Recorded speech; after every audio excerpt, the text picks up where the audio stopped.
ಇವತ್ತು 21ನೇ ದಿವಸ ಇಸ್ರೇಲ್ ಮೇಲೆ ಇರಾನ್ನಿಂದ ಕ್ಷಿಪಣಿಗಳ ದಾಳಿ ಮುಂದುವರೆದಿದೆ. ಇರಾನ್ ದಾಳಿಗೆ ಇಸ್ರೇಲ್ನಿಂದ ಪ್ರತ್ಯುತ್ತರವನ್ನ ನೀಡಲಾಗಿದೆ. ಇರಾನ್ನ ಟೆಹರಾನ್ನ ಹಲವೆಡೆ ಕ್ಷಿಪಣಿಗಳಿಂದ ದಾಳಿಯಾಗಿದೆ. ಮೂಲ ಸೌಕರ್ಯ ಗುರಿಯಾಗಿಸಿಕೊಂಡು ಅಟ್ಯಾಕ್ ಅನ್ನ ಮಾಡಲಾಗಿದೆ. ಟೆಹರಾನ್ನ ಹಲವೆಡೆ ಸ್ಫೋಟದ ಸದ್ದು ಕೇಳಿಬಂದಿದೆ. ಇವತ್ತು 21ನೇ ದಿವಸ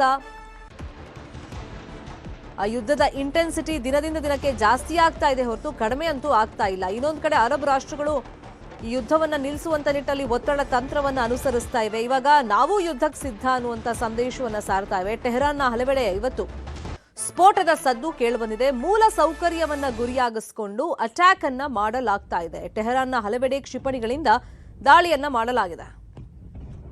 ಇನ್ನು ಅನಿಲ ತೈಲ ಘಟಕಗಳನ್ನೇ ಟಾರ್ಗೆಟ್ ಮಾಡಿದೆ ಇರಾನ್. ಹೈಫಾದಲ್ಲಿನ ಇಸ್ರೇಲ್ನ ತೈಲ ಘಟಕಗಳ ಮೇಲೆ ದಾಳಿಯನ್ನ ಮಾಡಿದೆ. ಹೈಫಾ ಇಂಧನ ತೈಲ ಘಟಕದ ಮೇಲೆ ಕ್ಷಿಪಣಿಗಳಿಂದ ದಾಳಿಯನ್ನ ಮಾಡಿದೆ. ಪರಿಣಾಮ ಹೊತ್ತಿ ಉರಿತಾ ಇವೆ ಇಸ್ರೇಲ್ನ ಹೈಫಾ ತೈಲ ಘಟಕ. ಅಮೆರಿಕಾನು ನಿನ್ನೆ ಈ ಬಗ್ಗೆ ವಾರ್ನಿಂಗ್ ಅನ್ನ ಕೊಟ್ಟಿತ್ತು. ಮೂಲ ಸೌಕರ್ಯ ಅಥವಾ ತೈಲ ಘಟಕಗಳು ಇವು ನಮ್ಮ ಟಾರ್ಗೆಟ್ ಆಗಬಾರದು ಅಂತ ಹೇಳಿ ಇಸ್ರೇಲ್ಗೂ ಕಿವಿ ಮಾತು ಹೇಳಿತ್ತು, ಇರಾನ್ಗೂ ಹೇಳಿತ್ತು. ಅದಾಗಿಯೂ ಕೂಡ ತೈಲ ಘಟಕಗಳನ್ನೇ ಟಾರ್ಗೆಟ್ ಮಾಡಲಾಗ್ತಾ ಇದೆ. ಮೂಲ ಸೌಕರ್ಯಗಳನ್ನ ಟಾರ್ಗೆಟ್ ಮಾಡಲಾಗ್ತಾ ಇದೆ. ಹೈಫಾದಲ್ಲಿನ ಇಸ್ರೇಲ್ನ ತೈಲ ಘಟಕಗಳ ಮೇಲೆ ಇರಾನ್ ಕ್ಷಿಪಣಿಗಳಿಂದ ದಾಳಿಯನ್ನ ಮಾಡಿದೆ. ಪರಿಣಾಮ ಅದು ಹೊತ್ತಿ ಉರಿತಾ ಇದೆ. ಇಸ್ರೇಲ್ನ ತೈಲ ಘಟಕಗಳ ಮೇಲೆ ಇರಾನ್ ಅಟ್ಯಾಕ್ ಅನ್ನ ಮಾಡಿದೆ. ಹೈಫಾ ಇಂಧನ ತೈಲ ಘಟಕದ ಮೇಲೆ ದಾಳಿ ಆಗಿದೆ.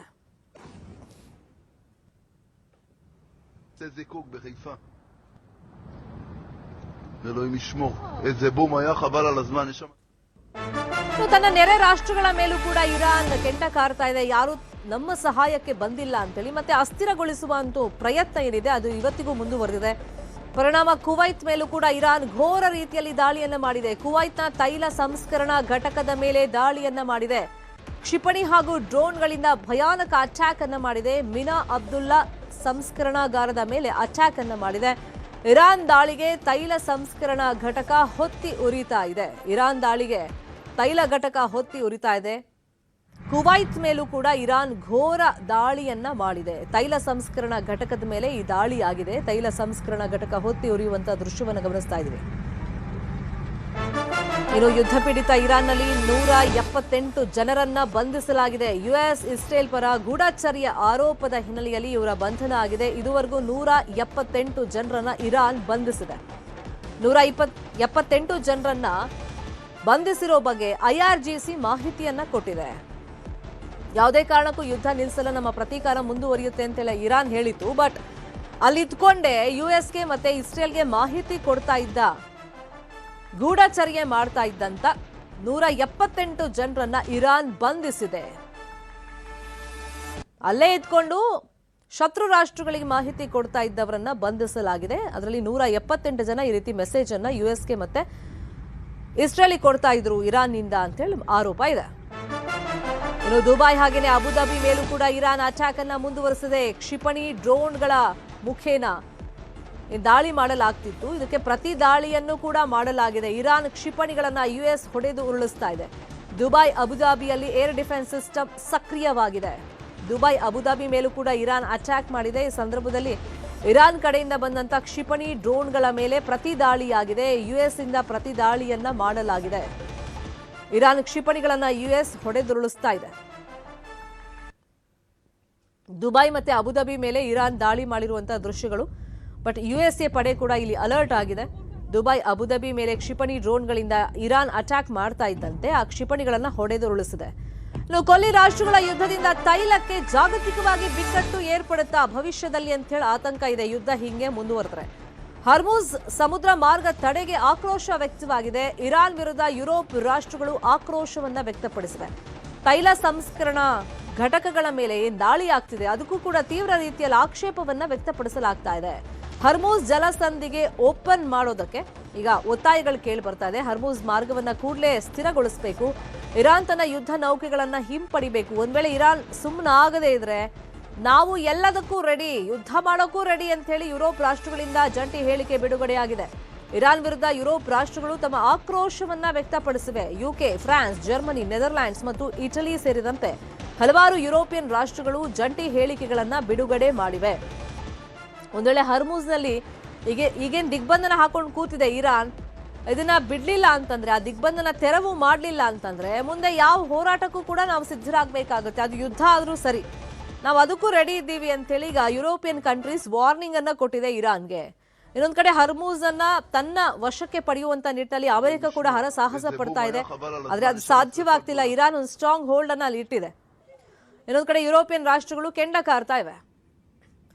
ಕೊಲ್ಲಿ ರಾಷ್ಟ್ರಗಳಲ್ಲಿ ಯುದ್ಧದ ಹಿನ್ನೆಲೆಯಲ್ಲಿ ತೈಲಕ್ಕೆ ಅಭಾವ ಉಂಟಾಗಿದೆ.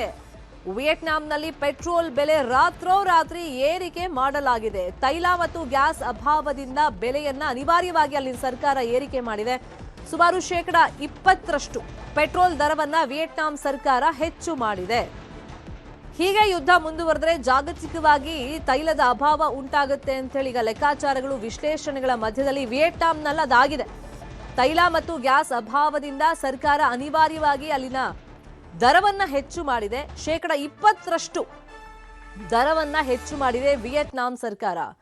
ಕೊಲ್ಲಿ ರಾಷ್ಟ್ರಗಳ ಯುದ್ಧದ ಪರಿಣಾಮ ಜಾಗತಿಕವಾಗಿ ಆಗ್ತಾ ಇದೆ.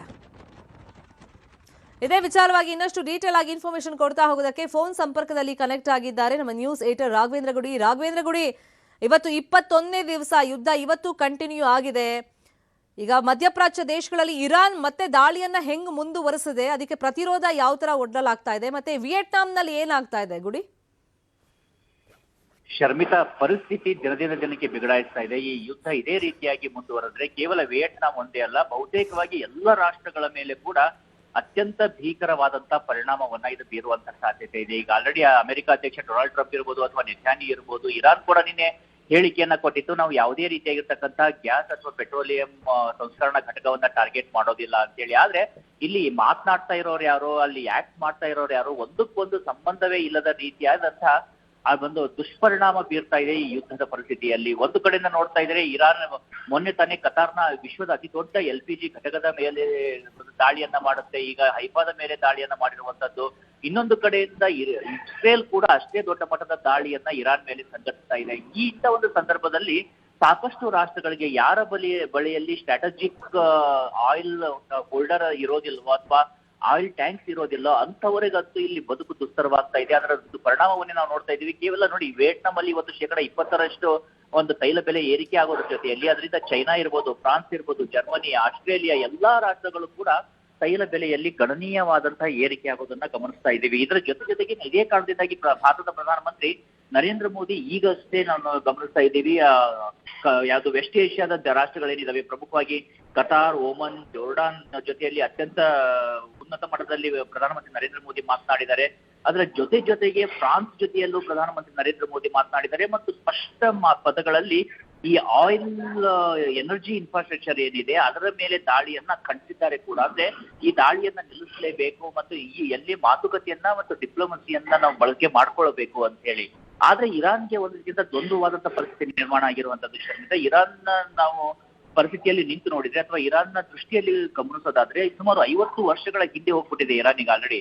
ಅವರ ಮಿಲಿಟರಿ ಇನ್ಫ್ರಾಸ್ಟ್ರಕ್ಚರ್ ಮಾತ್ರ ಅಲ್ಲ, ಅವರ ಮೂಲಭೂತ ಸೌಕರ್ಯ ಇರ್ಬೋದು, ಅಲ್ಲಿ ಇರ್ತಕ್ಕಂಥ ತೈಲ ಸಂಸ್ಕರಣಾ ಘಟಕಗಳಿರ್ಬೋದು, ಗ್ಯಾಸ್ ಸ್ಟೇಷನ್ಸ್ಗಳಿರ್ಬೋದು, ಪ್ರತಿಯೊಂದು ಕೂಡ ಈಗ ದಾಳಿಗೆ ಒಳಗಾಗಿದ್ದಾವೆ. ಮತ್ತು ಇನ್ಫ್ಯಾಕ್ಟ್ ಅಲ್ಲಿರುವಂತ ಉನ್ನತ ಮಟ್ಟದ ನಾಯಕರು ಕೂಡ ಈಗ ಯಾರೂ ಇಲ್ಲ ಅಲ್ಲಿ. IRG ಈಗ ಇರಾನ್ನ ರೆವಲ್ಯೂಷನರಿ ಗಾರ್ಡ್ಸ್ ನಲ್ಲಿ ಇರ್ತಕ್ಕಂಥ ಕಮಾಂಡರ್ಸ್ ಇರ್ಬೋದು ಅಥವಾ ಅಲ್ಲಿ ಗುಪ್ತಚರ ಇಲಾಖೆಯ ಮುಖ್ಯಸ್ಥರು ಇರ್ಬೋದು, ಖಮೇನಿ ಇರ್ಬೋದು, ಜೂನಿಯರ್ ಖಮೇನಿ ಇರ್ಬೋದು, ಯಾರೂ ಕೂಡ ಇವತ್ತು ಸ್ಪಷ್ಟವಾದಂತಹ ನಿರ್ಧಾರ ತಗೊಳ್ಳುವಂತ ಪರಿಸ್ಥಿತಿಯಲ್ಲಿಲ್ಲ ಮತ್ತು ಬಹುತೇಕವಾಗಿ ಬದುಕಿಲ್ಲ ಕೂಡ. ಆ ಇಡೀ ಮಿಲಿಟರಿ ಲೀಡರ್ಶಿಪ್ ಮತ್ತು ಪೊಲಿಟಿಕಲ್ ಲೀಡರ್ಶಿಪ್ ಅನ್ನ ಈಗ ಹತ್ಯೆ ಮಾಡಲಾಗಿದೆ ಅಮೆರಿಕ ಮತ್ತು ಇಸ್ರೇಲ್ನಿಂದಾಗಿ. ಹೀಗಾಗಿ ಅಲ್ಲಿ ಯಾರ ಜೊತೆಯಲ್ಲಿ ಮಾತನಾಡಬೇಕು ಮತ್ತು ಯಾರು ಡಿಸಿಷನ್ ಮೇಕರ್ಸ್ ಇದ್ದಾರೆ ಅನ್ನೋದೇ ಇನ್ನೂ ಕೂಡ ಸ್ಪಷ್ಟವಾಗಿ ಗೋಚರವಾಗ್ತಾ ಇಲ್ಲ. ನಾವು ನೋಡ್ತಾ ಇದೀವಿ ಈಗ ಆಲ್ರೆಡಿ CNG ಇರ್ಬೋದು, LPG ಇರ್ಬೋದು, ಎಷ್ಟು ದೊಡ್ಡ ಮಟ್ಟದಲ್ಲಿ ಅದರಿಂದ ಸಮಸ್ಯೆಗಳಾಗ್ತಾ ಇದಾವೆ ಮತ್ತು ಎಲ್ಲೂ ಕೂಡ ಲಭ್ಯ ಆಗ್ತಾ ಇಲ್ಲ.